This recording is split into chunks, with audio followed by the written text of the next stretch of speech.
Take your seats.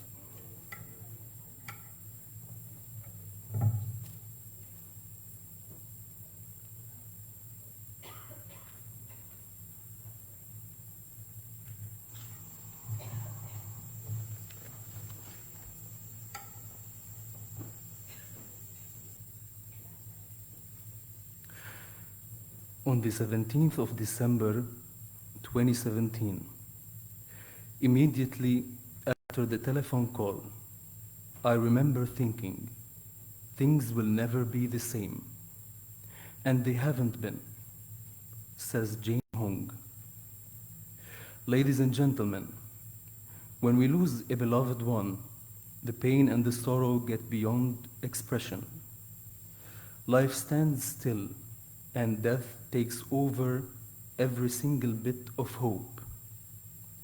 Reality becomes torture.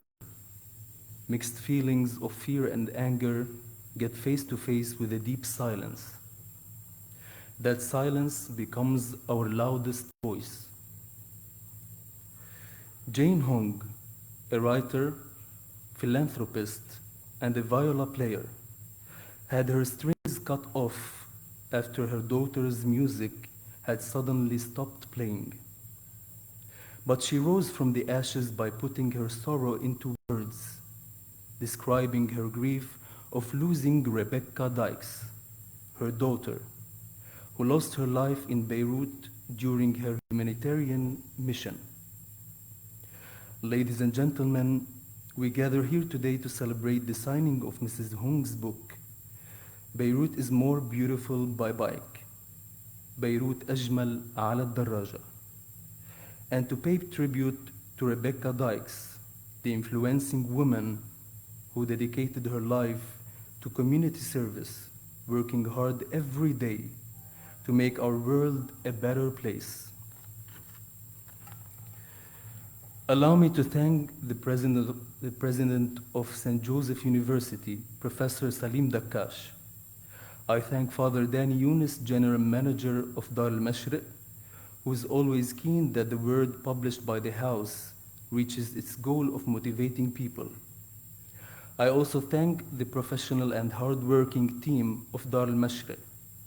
I would also like to thank the curators of Stephen Library, the exclusive distributor of Dar al-Mashriq, represented by Mrs. Rania Stefan, Mrs. Elise Stefan, and all the employees of this institution for their constant cooperation in all cultural projects, including our event today. Thanks also from the heart to St. Joseph University and all its dedicated team members who help us make this meeting a success in its constructive humanitarian mission. I thank Mrs. Maya Shirfain Metta, who supervised the first publishing process steps of the book. I thank the British Ambassador, His Excellency Mr. Hamish Cowell, and the embassy colleagues for being with us today.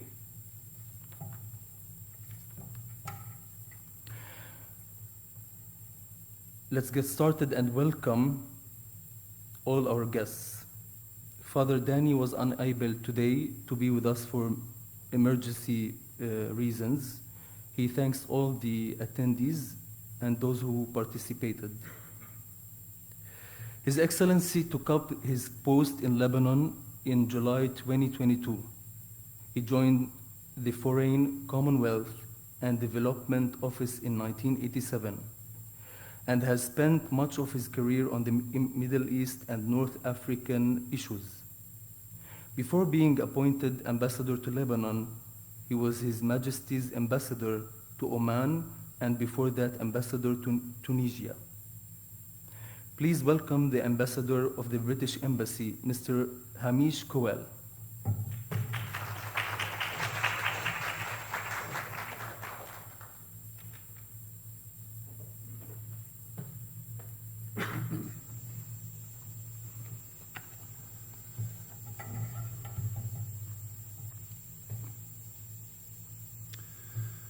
Jane, Claude, ladies and gentlemen, colleagues, friends, I'm very humbled to be speaking at this very special event today. Thank you, Jane, and thank you, Dara Mashrek, for the opportunity. I and colleagues all around the world were shocked when we heard the terrible news about Becky nearly 5 years ago. Our hearts went out to you then, Jane, to all Becky's family, and to the many friends Becky had made all around the world. Nowhere more so than here in Lebanon.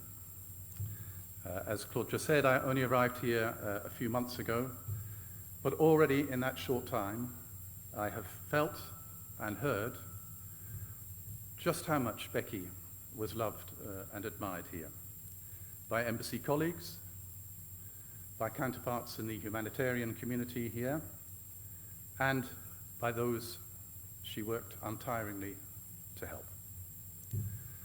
As a devoted humanitarian, Becky was keen to learn and get a better understanding of what life was like for the underprivileged, the vulnerable, women and girls across Lebanon. She was, I'm told, always out and about at every field visit, meeting beneficiaries, listening to them, and looking for ways to help. Her legacy lives on through her family, her colleagues, and friends. It lives on now also through the work you, Jane, have been doing, both on the book and on Becky's Button project. At the embassy, in the office, the floor on which I work, the open plan floor, so not just my office, we have Becky's beautiful photograph. Beirut is more beautiful by bike, hanging on the wall. We pass it every day we go into the office, every day we leave. It's very close to the coffee machine, so we pass it when we go there too. This is a picture that she took and framed as a gift for a cyclist friend who is leaving Lebanon. There are other ways we remember Becky as well. In our garden at the embassy is the olive tree that was planted in her memory. There are other cedar and olive trees planted in her memory in the north of Lebanon, in the south of Lebanon, and in the Shuf Mountains.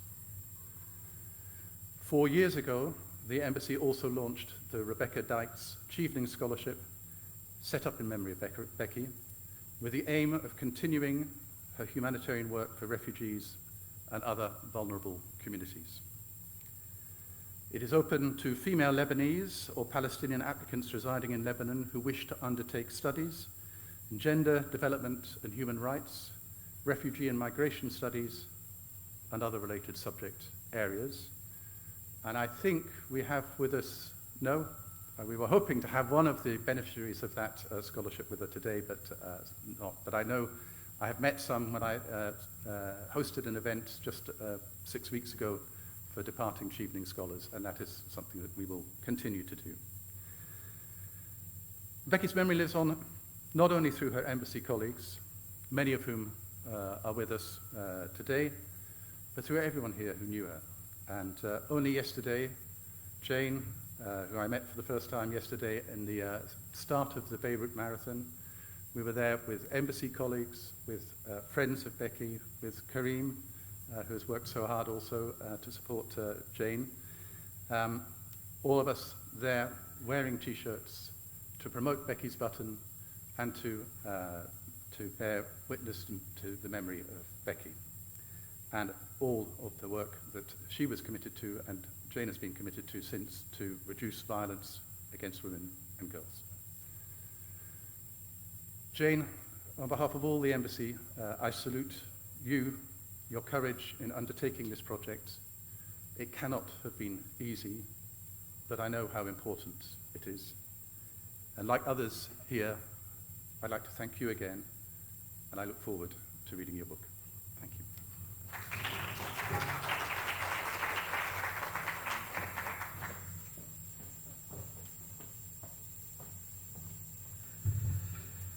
She's been with the embassy for more than 17 years, working on media and communications. In September 2018, she was incredibly lucky to get a place at the Great North Run in Newcastle, one of the world's largest half marathons, to join over 100 of Becky's friends and family. Quoting Michelle, Becky was a much-loved colleague, and running in Newcastle in her memory was one way of paying tribute to her. Please welcome Mrs. Michelle.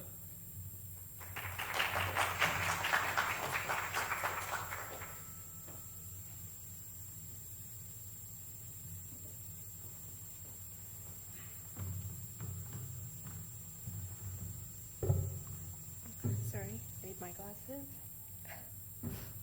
Thank you, Jane, for reaching out and entrusting me to share a few words in today's book launch, Beirut is More Beautiful by Life.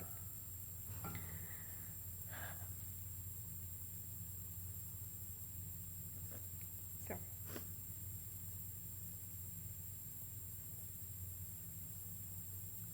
I first met Becky in April 2017, soon after she arrived to Lebanon. We traveled together to an event north of Beirut where over 1,000 students were graduating from one of our UN programs she was working on. We had lunch and spoke about life, love for languages. Becky was a fluent Mandarin speaker, and exploring the world. Becky loved traveling and explored Lebanon from north to the south to the Bekaa. There were many weekends spent hiking, swimming, wine touring, happy hour drinks in our local bar, sunset drinks, the Elton John concert, and endless good times with friends. I remember our beautiful moonlight walk up in Baskinta with embassy colleagues that summer, following the Lebanon Mountain Trail. Becky had an appreciation for Lebanese wine and had it ordered for her sister's wedding. She loved meeting people and expressed genuine interest in their stories. And she pushed hard for project approvals that would impact positively people's lives, whether Syrian, Palestinian refugees, or vulnerable Lebanese. Becky was a keen lover and was a keen runner and a lover of the outdoors. And she was a fellow marathoner. Becky had completed 2 marathons in under 4 hours with very little training. Impressive. In September 2018, I ran in the Great North Run in Newcastle, following in Becky's footsteps. I was humbled and incredibly proud to have had the chance to be part of this event.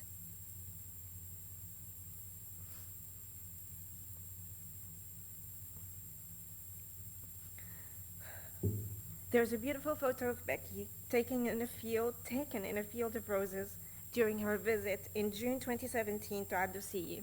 It is a town south of Lebanon, and it has the largest greenhouse flower plantation in Lebanon. I feel it captures her essence: beautiful, genuine, ethereal, caring, delicate, extending a helping hand to those in need. I've also reached out to a couple of former colleagues who were with us on the second floor, and they had a few words to share. The first is from Nicola de Lucio. She was our former head of communications and a very good friend of Becky. She says, Becky was full of surprises. When we first met her, she seemed quiet and unassuming, perhaps a bit shy.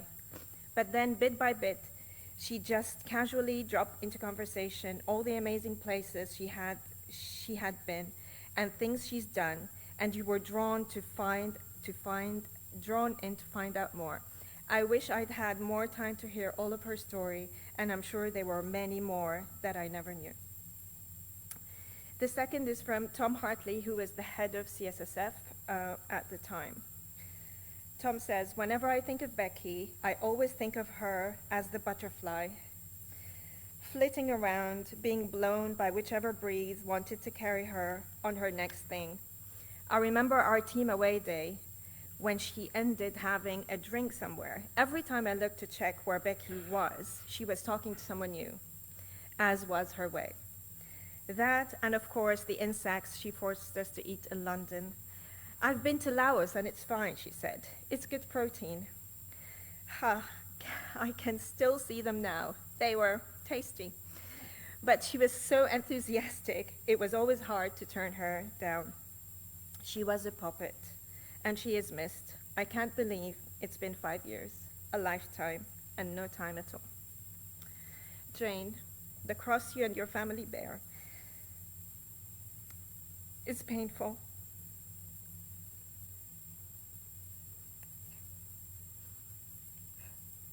It is commendable and tremendously courageous for you to be able to build a path towards the light out of the darkness you were forcibly thrust into. I speak on behalf of my colleagues at the British Embassy when I say we will continue to support and work for Becky's legacy. She truly exemplified the best of what the UK and Lebanon has done and is doing, supporting the most vulnerable.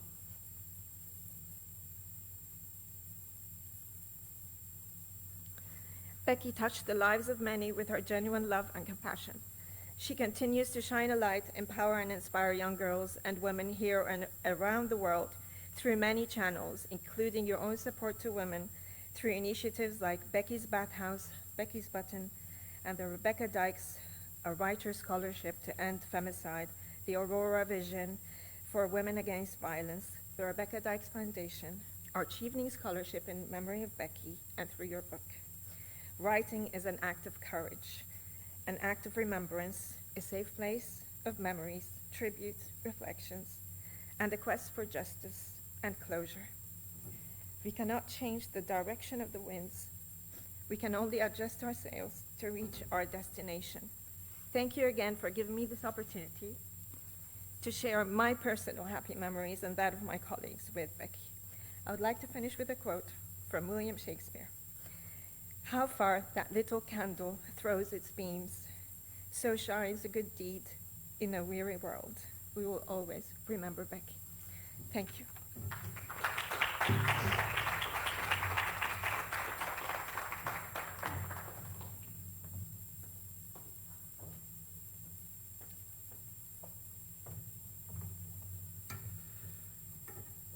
She's the translator of the memoir, a secondary English teacher and an English-Arabic translator from Tripoli, Lebanon.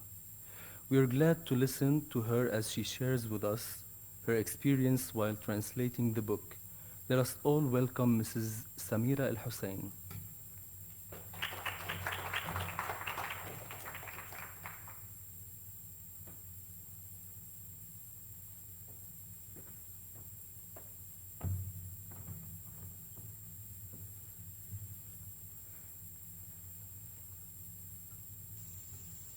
Good afternoon, ladies and gentlemen. Thank you for joining Mrs. Jane, Dar al-Mashriq, and me today on this special occasion. Let's go back in time to the year 2020. It was a tough year on everyone, especially us, the Lebanese people. I was at home teaching English to my classes online, and I wanted to try something new. I wasn't interested in cooking, just like many people during the lockdown. And I was proficient in Arabic, so why not become an English-Arabic translator? I read about translation and translated many articles. Then I found an attractive project on a freelancing platform. And it was about the translation of a full book.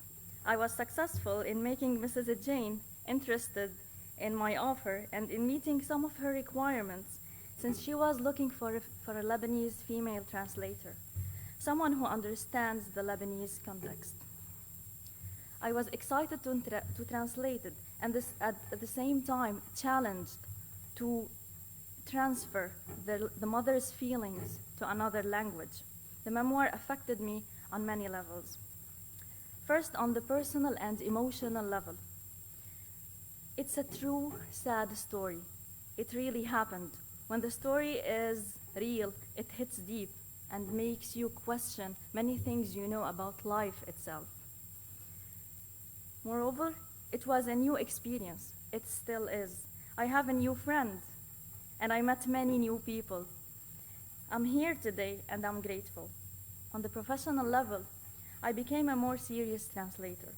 I learned a lot about the two languages And about the British culture, I practiced writing a natural Arabic text while keeping the writer's ideas and feelings. I took part in the process of book publishing with Dar al-Mashriq's professional staff. Finally, on the moral level, at first, I felt guilty and wanted to apologize to Mrs. Jane many times, even though I didn't do anything wrong, just because the offender is also Lebanese. The book made me realize that without justice, we cannot feel safe, and that people will never forget you if you have a good heart, like Becky. Death is not the end, and Mrs. Jane's humanitarian work in Becky's name will keep her alive in the hearts and the prayers of many people. I hope that justice is served in this case and that the killer will receive his right punishment soon. Thank you, dear Jane, for your trust, and Dar al-Mashriq for making this special project a reality. Thank you to everyone who came today to support me, and thank you all for your time.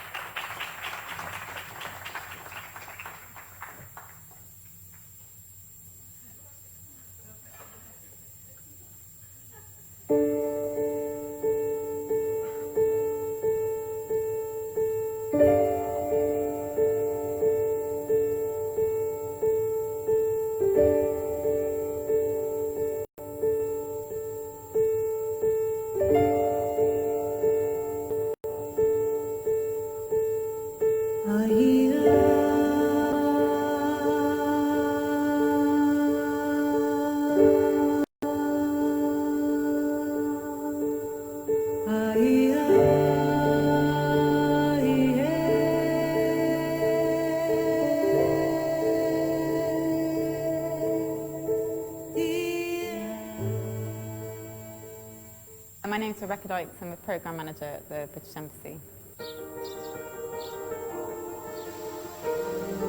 10,452 كيلومتر مربع، 4 ملايين نسمة، أكثر من 1,000,000 لاجئ سوري مسجل.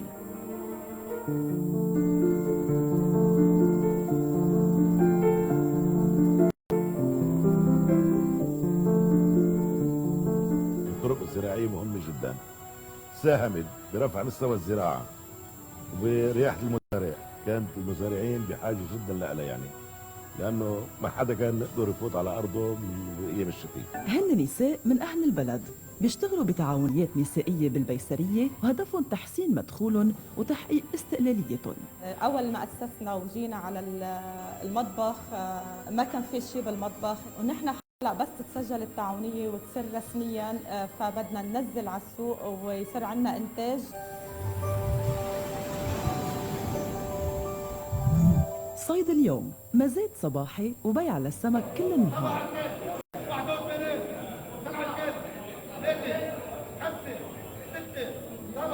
وهيك تعاونيات مثل الموجودة بالزهرانة بتساعد صيادي السمك يزيدوا مدخولهم وينوعوا طرق بيعهم.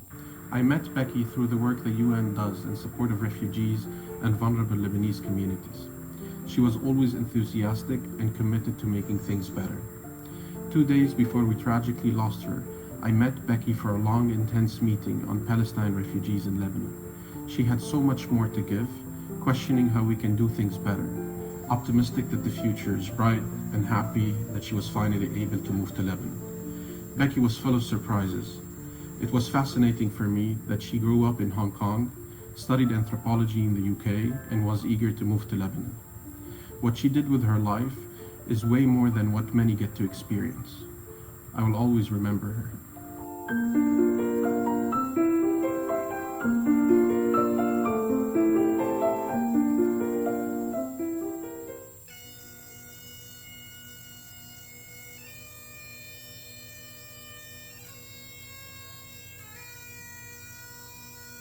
الشبكة الشبابية الفلسطينية هي عبارة عن إطار تنسيقي لجهود المبادرات الشبابية بالمخيمات اللي عم بتصير على مستوى لبنان.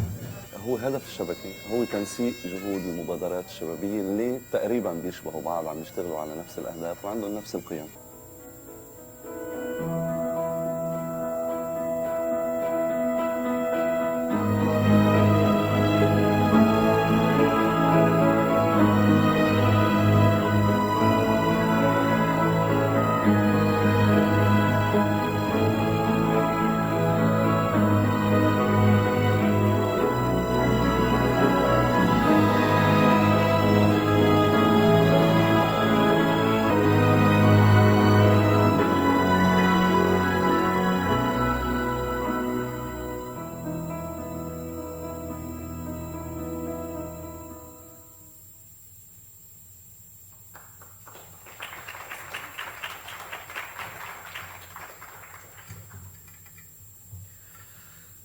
Zeina Daroub is a self-development trainer, grief coach, and writer. At the ripe age of 18, she kicked off her career in one of the leading institutions in Lebanon, carrying along an extended business experience of over 20 years. Her vocation as a writer blossomed out of pain and loss. In the middle of her stable and successful life, her partner is diagnosed with terminal brain cancer. 6 months later, Zeina becomes a widow with 2 underage orphans. Zeina embarked on a journey of insecurities, obstacles, fear, and waves of sadness. To overcome this hardship, Zeina used her talent in writing to convey a message of love, empowerment, and self-motivation. Her novel Rabi' min Kharif, translated into English to When Autumn Blooms, is her first book published in Arabic, in which she shared intimate moments of her life as a legacy to her deceased partner. Relying on her passion and expertise in communication skills and knowledge in training, Zeina's vision is to inspire, learn, coach, and support herself and others throughout her multiple roles in life as a writer, mother, socio-psychological helper, motivational public speaker, and trainer. Death has taught me how to appreciate every second in life. Zeina says in her book, "Death has taught me how to lose everything and remain a winner." She's with us today to witness a new birth, a new spring, in a discussion with the author and philanthropist Jane Hong on death, life, love, and forgiveness.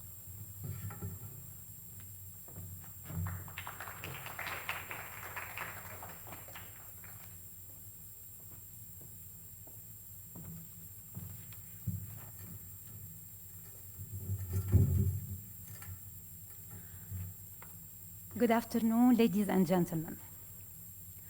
Love is all. Jane Hong made it clear and simple. Yet, simplicity is an extremely awkward word for all the complexity revealing Jane's life over the past 5 years. A melancholic rhythm and lyrics for a former musician, businesswoman, teacher, author of 7 children's books, and philanthropist. Jane received a Master in Writing for Children and Young Adults at Vermont College of Fine Arts in the US in 2014. Her publications of 2022 are Asian Elephant Art and Memoir of Ribecca John, or Rebecca Dykes.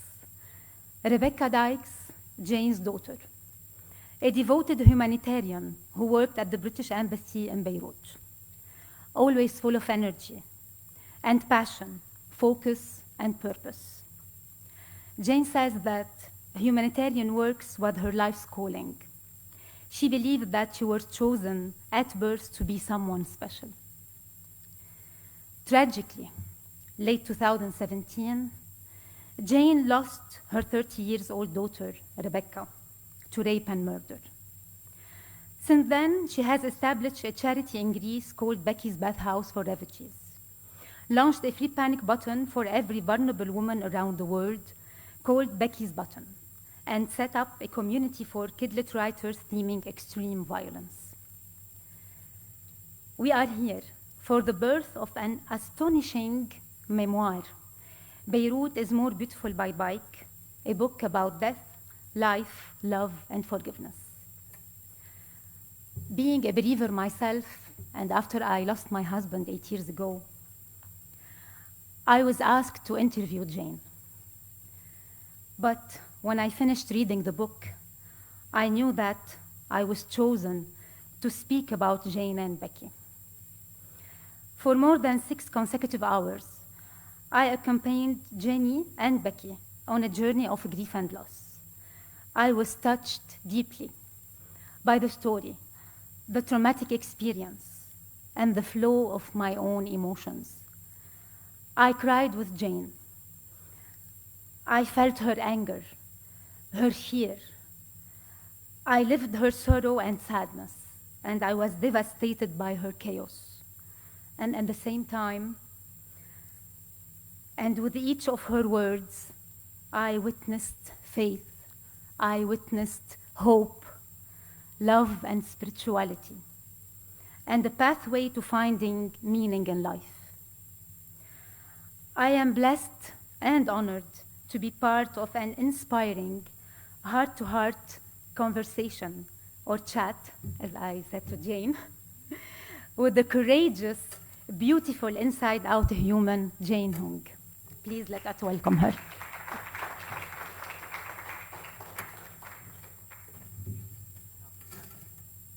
We should.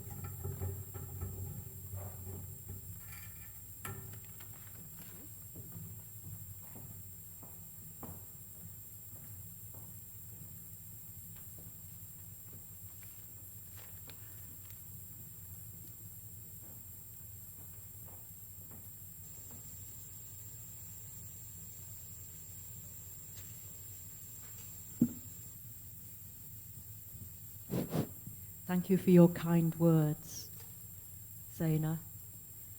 It takes a sufferer to know one, and I'm very touched by As I everything you said. It's from the heart.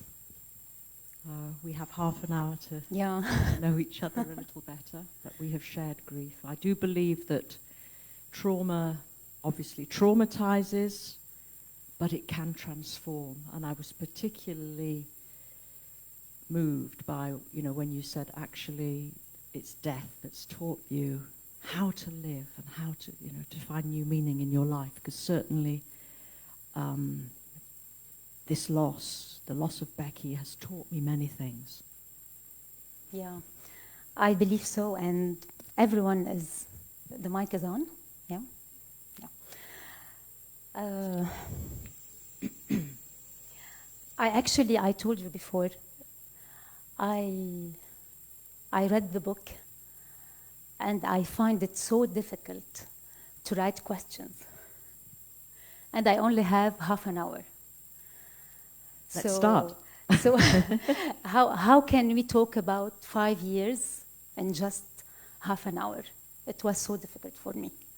So I did my best to do it in a smooth way. So to start with, it would be a beautiful start to start with Becky itself. You said in your book, Becky was beautiful inside and out. I made her, so I must complete her. I have moved to replicate her beauty.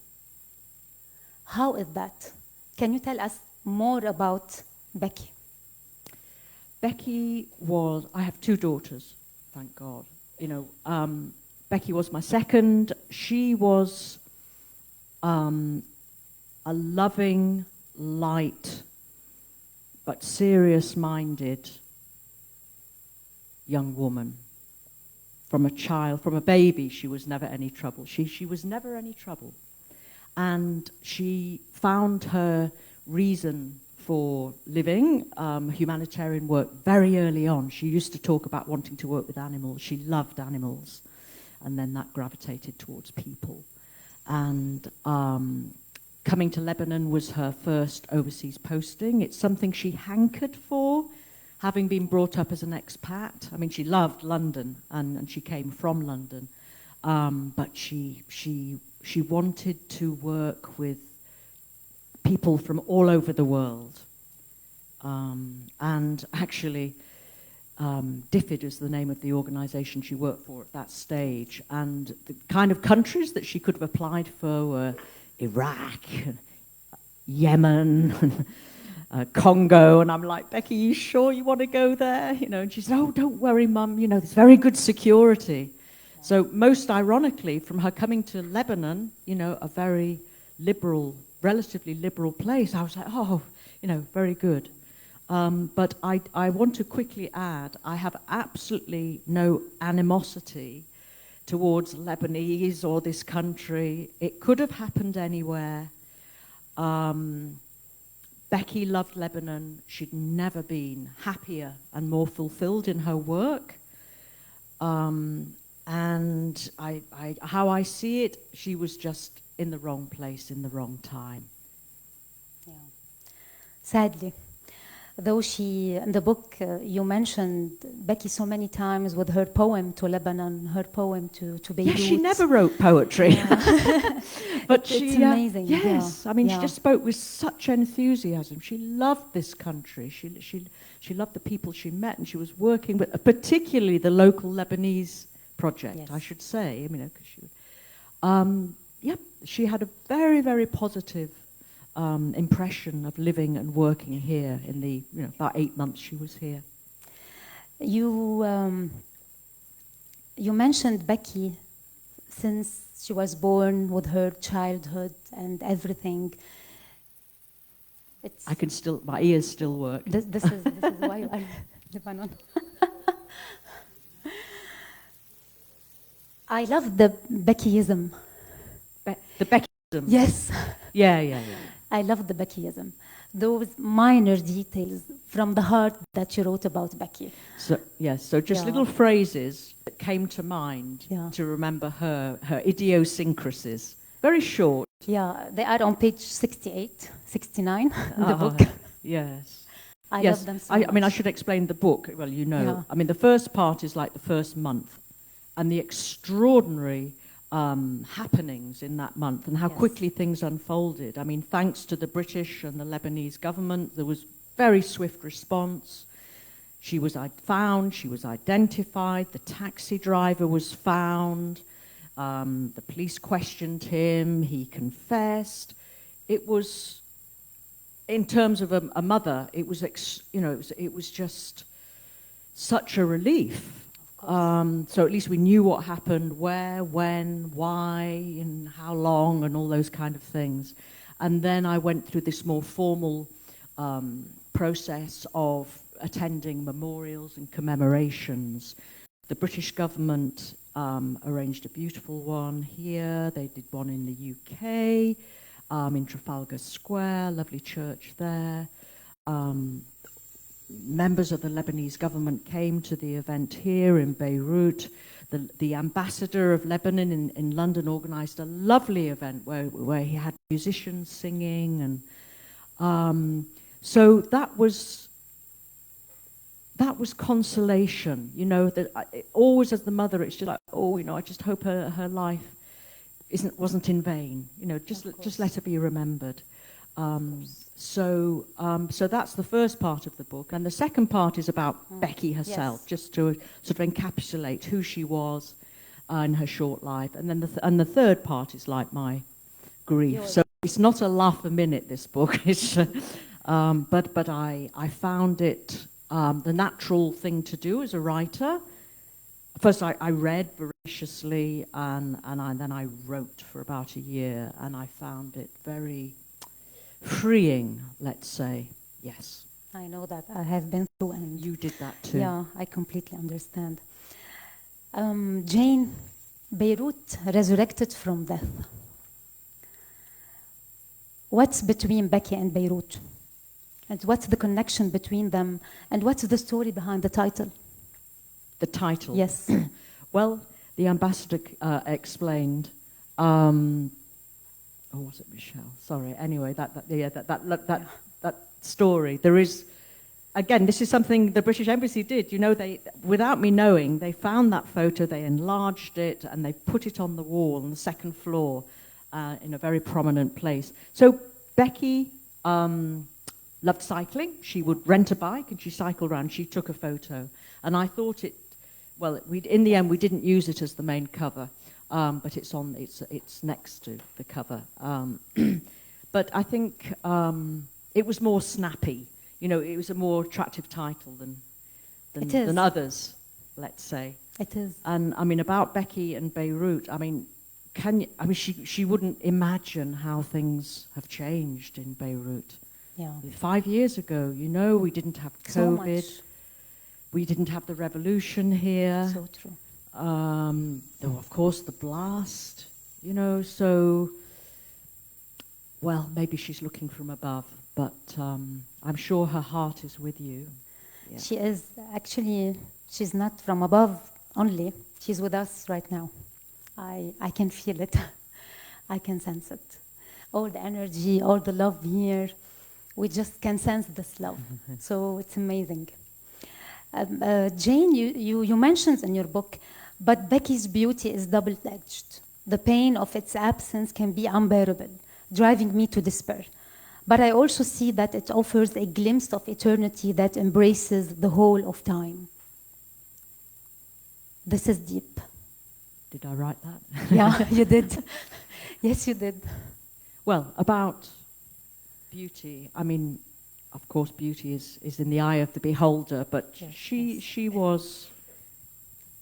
I think, as a mother, she was beautiful inside and out. And one observation, I would only say, actually, my experience in Starbucks yesterday after running the marathon, there was this very beautiful Muslim woman, and she was like queuing for coffee, and she just sort of, she didn't order a coffee. She said, okay, I'll have some water. You know, you saw the man, oh yes, you know.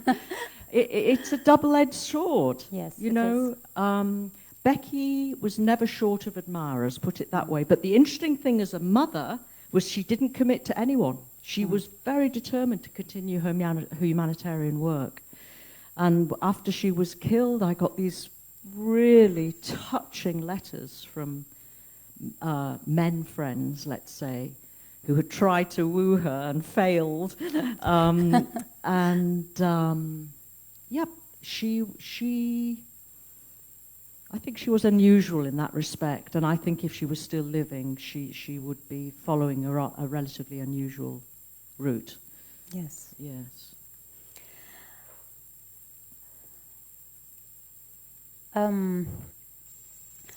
I have fallen into the valley of grief myself, and I have been haunted by loss. But I would like to ask you, what is your own definition to grief and loss? And how do we cope with the roller coaster of our emotions? Grief is the price you pay for love. I see that very clearly, the truth of that truism. Yeah. But I also see that love doesn't die, people do.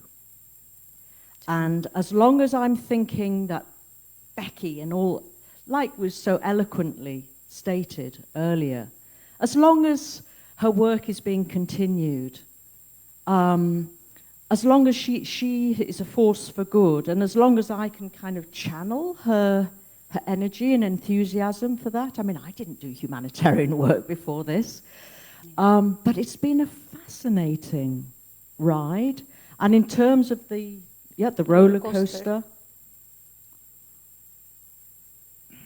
it's very personal. I don't believe that my experience followed the kind of typical American sort of trajectory, the stages of loss. No. Do you believe in stages of loss? Or no, I don't. Yeah. But it's very personal. It I don't want to. is. What's her name? Elizabeth Kuhnman. Yeah. It's fine. But for me, I was in Hong Kong. I couldn't get access to counsellors and whoever could have helped. I had to pull in on my own resources. I decided to read and write, which was my natural bent anyway. In looking back, when I've experienced shocks in my life, let's say, I tend to turn to books. And it was difficult to write this book. At a certain stage, I did have to take a break. When did you decide to write it? Was it your therapy? Yes, I think it was. Yeah. It's motivated from a mixture of emotions. You picked up that there was sort of angry. Yeah, of course I'm incensed sometimes. But I take a more kind of Buddhist view of things now, and emotions come and go. When I experience the absolute, heartbreak of she's not here, and I'm spending all the time writing about her, it's just, I don't know, it's just really sharp. I think the most useful advice I personally got, but it's very personal, was from, funnily enough, what did she call herself? Look, I went to this beautiful retreat in Thailand, and there was a Vedic lady there who was, she taught meditation, she taught yoga. She came from the Vedic tradition. And she said, look, Jane, if you want to cry, just cry. Yeah. Just cry. And then go for a walk in nature. You know, read a beautiful poem. For me, one route to get through this, and who am I telling? I mean, I think many Lebanese, you know, the resilience, I admire you so much, and I've learned how to be resilient. But one route I did find is physical exercise. Yes. Keeping myself physically fit. Healthy body, healthy mind. Eat healthily, try to sleep when you can. This is just personal, you know, don't resort to drugs or, you know, just really try to keep on the straight and narrow. And this is what this woman taught me. Yes. So she said, okay, you know, do your boot camp 3 times a week. But on the other days, just take a walk. Look at the sky, you know, count the stars, whatever. And that for me worked very well. What about you? I'm still meditating till now.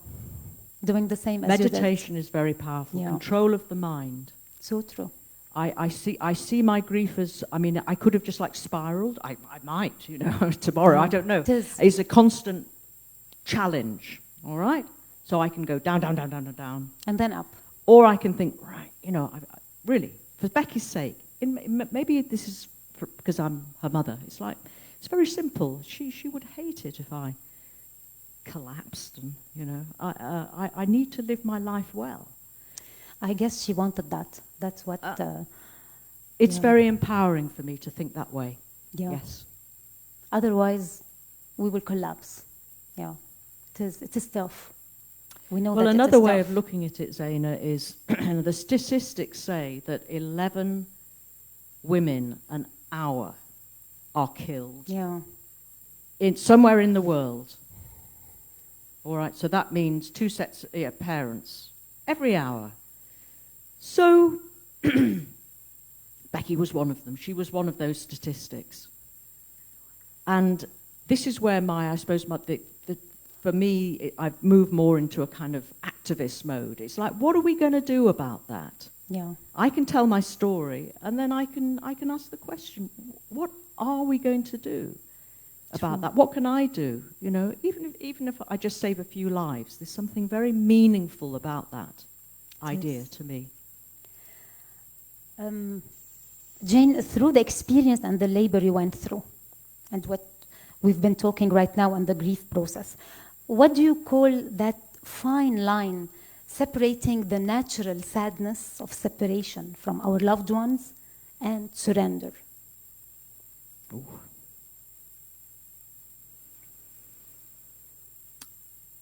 One thing is certain, this experience has changed my worldview, and in many ways I feel it as a kind of spiritual journey. It's made me aware of many things. And if I surrender, then I can believe, and it is a question of belief. It is. That, you know, as you say, she's around, and, you know, we will join together at some stage. I don't want to kind of challenge myself in that, but if I surrender and believe that, my personal experiences, all kind of serendipitous things have happened, miraculous, yes. I would go as far to say. Yes. And I believe I have seen her spirit around. I've seen it, 3 times now. So, believe it or not. But certainly, my journey has led me to read the religious scriptures across the religions. Yes.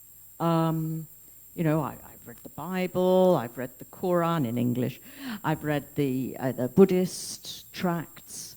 So my views are very pantheistic now. I think anyway, that's just my personal belief. But there is certainly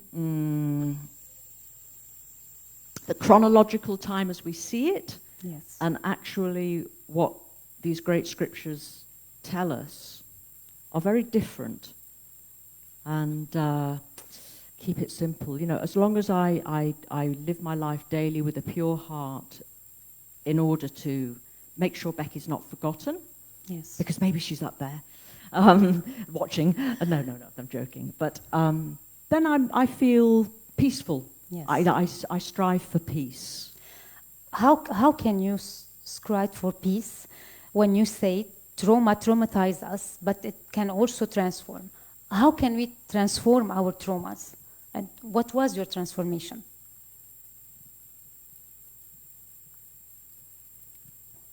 Well, what did transform in you?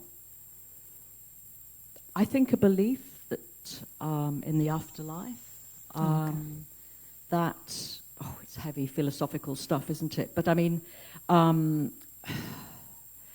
I do believe that we are here, each one and every one of us, for a reason, and that through suffering, it is through suffering that we can get glimpses of what we can do to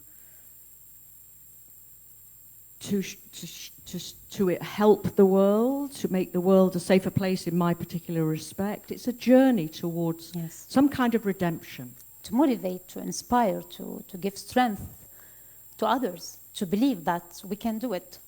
If you can do it, and you did it, everybody can. Yes. For me, it's particularly pertinent to stay strong for Becky's friends. Yes. You know, they were devastated. Of course, they were thinking, why me? Well, yes, that's what people think. And it could have been them. But, you know, they have their life. Yes. Becky doesn't.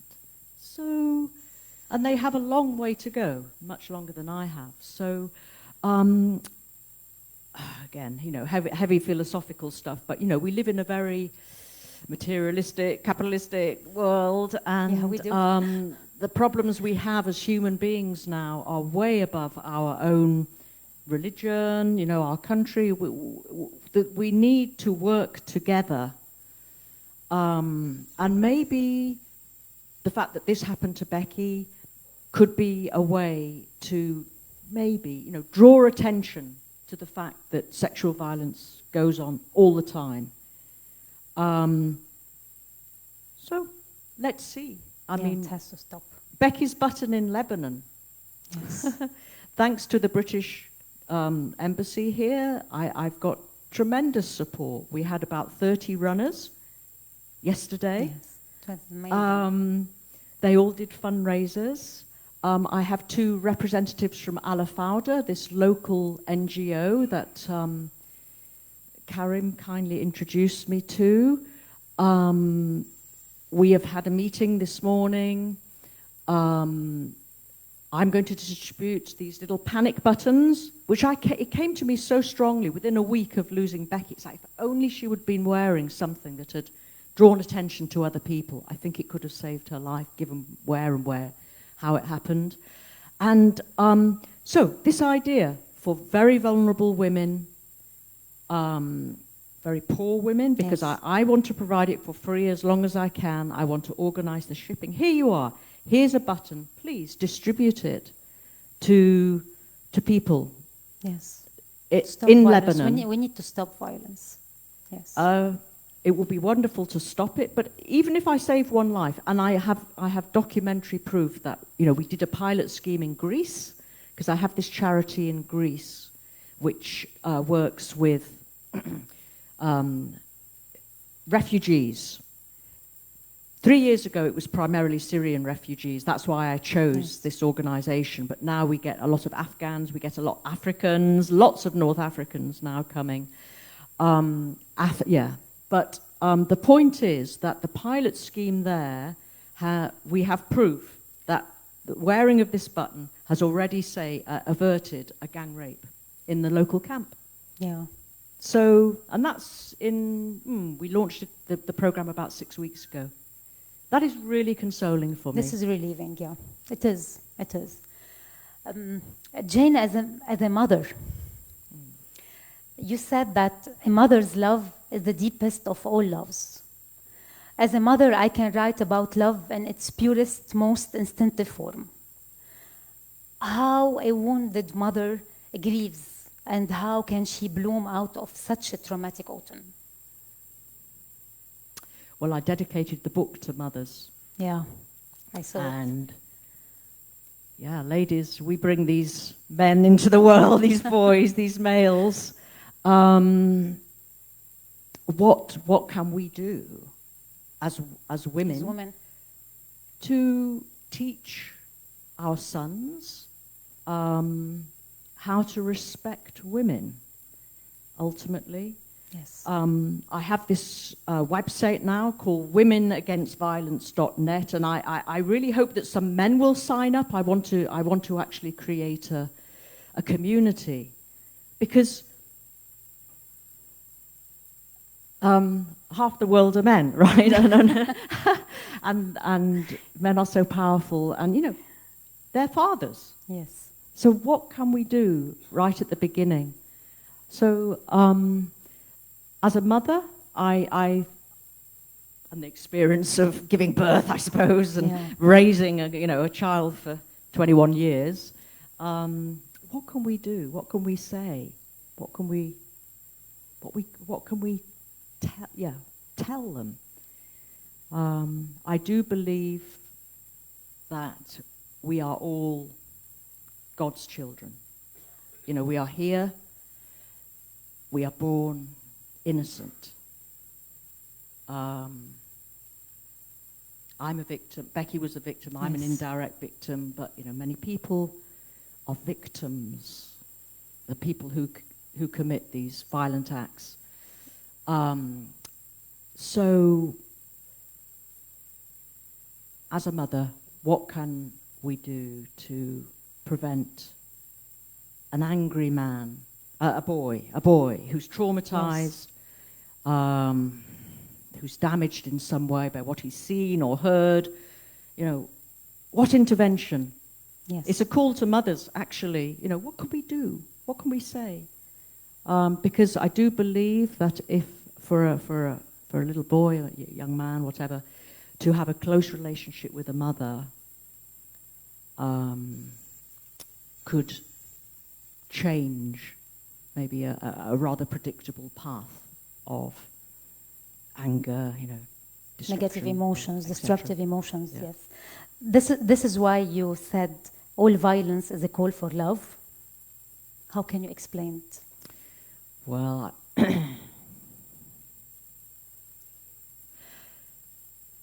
I don't want to talk too much about this aspect of things because the criminal trial hasn't finished, and of course, I'm dead serious. I don't want to, to be anything to say that might affect justice. Justice. Yes. But I do. It's back to my personal belief. I do believe we are born innocent, and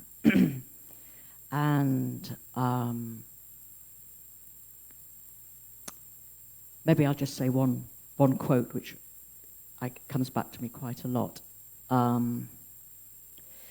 Actually, it's from Khalil Gibran, and this is how I discovered Samira, our love of Khalil Gibran, and I'll just pass it.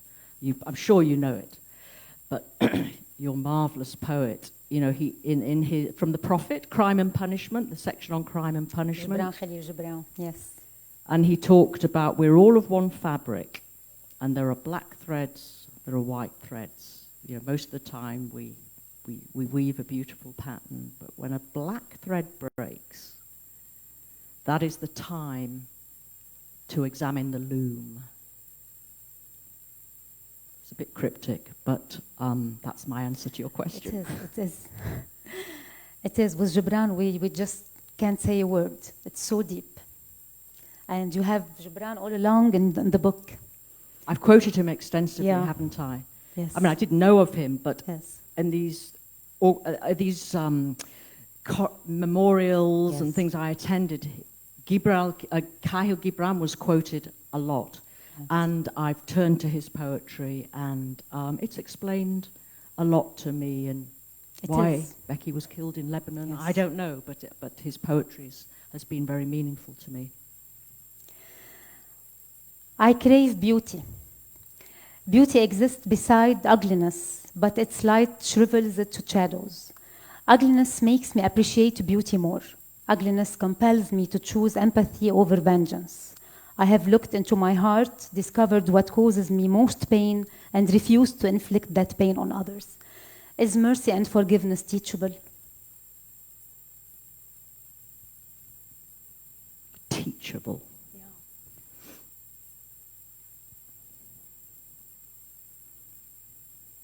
By whom?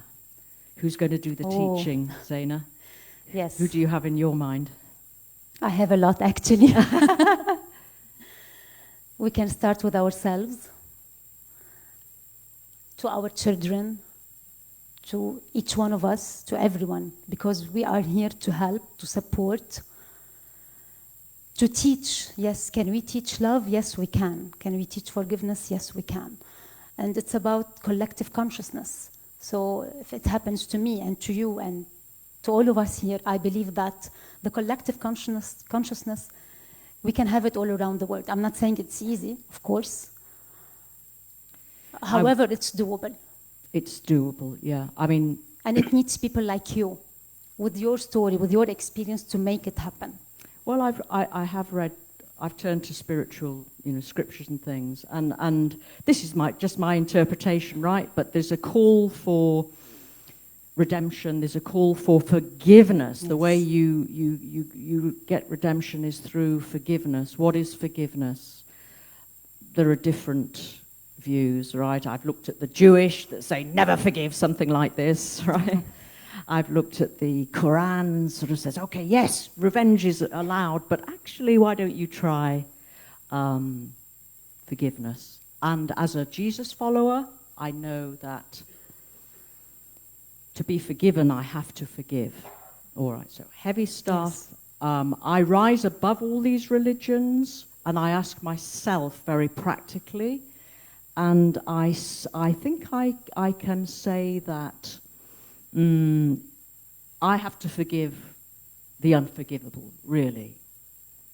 But I do believe in radical forgiveness. Yes. And I do believe that if Mr. Tarek Hussein one day says to me, I'm really sorry. If I have clear proof that he has regret, he has remorse, that his conscience has called upon him to reevaluate, deeply, well, he's got nothing else to do now, yes. Right? And to say, I'm sorry, then I can see a way for myself individually. Yep. But yeah, I understand you. It is not easy at all, what you have been through, and with everything that you did and still doing. So I believe, yes, the word itself, forgiveness and mercy, we need maybe to look at them in so many perspectives, just like you said. You delivered many messages in the book. Which one carries the legacy of Becky the most?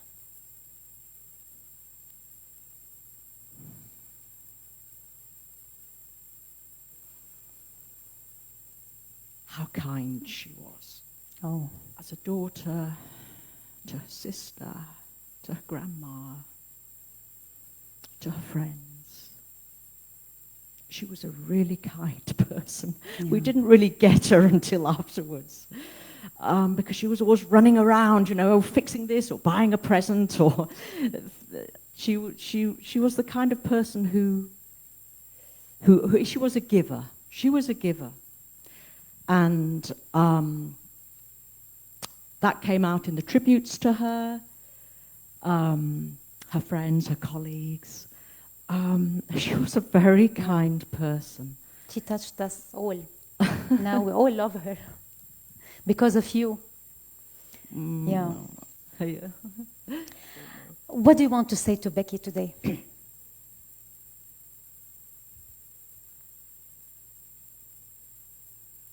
Well, I'm here. Yeah. I'm in Lebanon. I'm delighted. I mean, I'm so grateful for people's goodwill. I feel a tremendous sense of goodwill.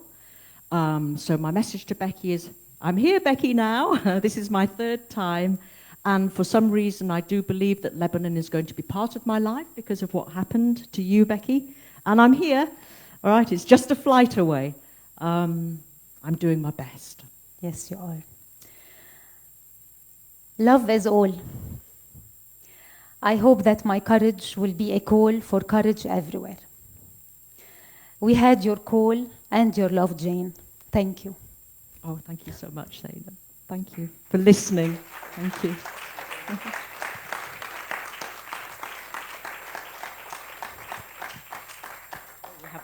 We will open, yes, space for questions. Yes, please. Can you give them the mic up there? Yeah. Thank you for reading Lebanon. Really sorry for your loss. Lost Rega, Lebanon touched us all. Now, at the beginning, what happened was not justifiable and will not be justifiable. And I don't know to what extent I could, I don't know her, I don't know you, but I don't know to what extent I could forgive. The forgiveness that you have in your heart is so nice, so great. Hopefully it inspires all of us how to forgive. But in memory of Reybiqa, we were delighted to be attending your book signing today. We have an organization called Beirut by Bike. Oh, it's you. Did we get permission? Yes, yes. Did Dar El Mashek get permission? Yes. Oh, thank you so much. So in memory of Reybiqa, and to empower the message of forgiveness, and to empower women, we would like to offer, and to do, not to offer, to organize every year in her memory a bike ride in Beirut. She loved Beirut by bike. She loved Beirut on bikes. So in memory for that, and in memory of her, we would like to offer this, and we would like to organize. Now it's the 4th time you come to Beirut. We wanted to make it a 5th time again when you come, and we organize on a date. You decide which date you want. Every day, every year, a ride by which we will invite women, kids, teenagers to come and ride the bike. They will ride the bike. Oh, thank you. They will ride the bike. Thank you so much. They will ride the bike. Marvelous. We will offer the bikes free. They will ride the bike. You will have time to talk to them. This is the way we could reach people, to tell them how, and to educate people how to be, I don't know, whatever you want to say, you could say. And for us, just to leave this memory alive.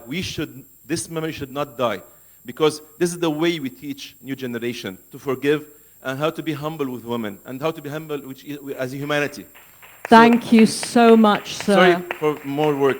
No religion is there. Above all that. Above all that. Because no religion will ever teach us how to be what you are. It's your heart inside of you. So after we finish today, we would like to offer you that, and we meet together. And every year, we have a ride in Lebanon in her name, and inviting schools, universities, and whoever you want. Okay? Fantastic. I feel pure joy. Thank you so much. We will be in touch. God bless you, and hopefully we'll all be together with you. God bless you. Beautiful. Thank you so much. That's wonderful. Thank you. Thank you so much.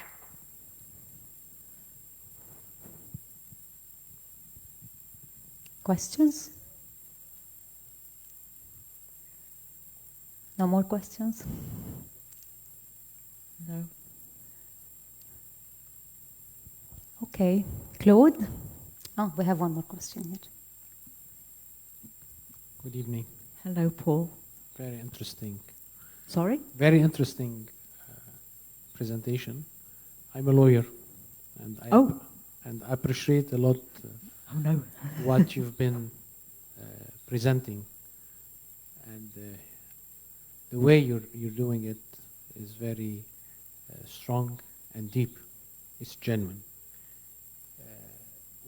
We in the Bar Association, we met Mr. Dykes, and we proposed to him to create a pleading competition to commemorate the memory of Reybiqa. It's a pleading competition for women's rights. And it's not up to us, we proposed. It's up to the family and to embassy to decide when they want this to be done. The option is in your hands. So we are more than happy to have a yearly pleading competition for women's rights that is titled the Pleading Competition of Reybica Dykes. Thank you. Thank you so much, sir. Wonderful. And as a lawyer, you probably know that the criminal process is not finished. We've had 15 adjournments. I've got to the stage where this doesn't matter to me. This kind of project, this kind of initiative is so much more meaningful. Thank you so very much. Sounds great. We will be in touch. Me directly. What did Mr. Dykes say? Anyway, that's the father of Becky. Yeah. No, later. Thank you so much. Okay. No more questions? I think we're done.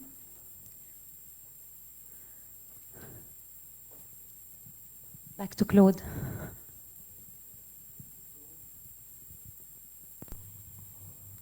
The souls of the righteous are in the hand of God, and no torment will ever touch them. In the eyes of the foolish, they seem to have died, and their departure thought to be a disaster, and their going from us to be their destruction. But they are at peace. Ladies and gentlemen, before we invite you to the outside podium, we are pleased to inform you that every one of you will get a free 1-hour ticket riding from Beirut by bike outside the hall. Now we invite you to the stand of Estefan Library, where Mrs. Jane will sign her book. Thank you all for your presence.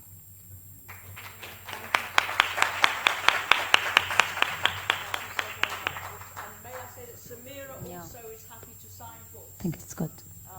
Because she did so much of the work.